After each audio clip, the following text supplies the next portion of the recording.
Sveiki, esmu Patricija. Šodien mēs atrodamies Jēkabpils 2. vidusskolā. Mēs runāsim par klašu maiņu pēc 6. klases. Un šī ir Angelīna, mana klases biedrene. Vai jūs pati gribējāt mainīt klases? Kāpēc?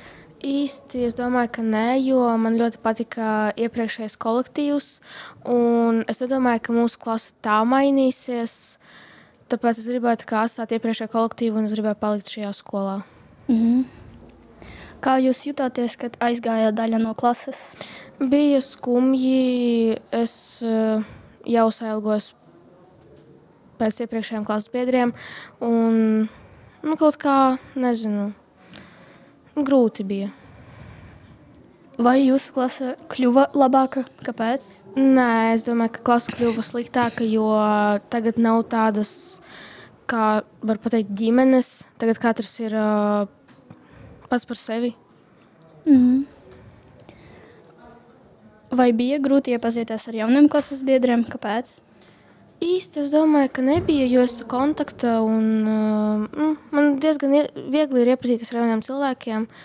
Vienkārši bija kaut kā... Vai jums palika tā pati klases audzinātāja? Jā, mums palika tā pati klases audzinātāja. Viņa man ļoti patīk. Viņa man ir kā otra mamma.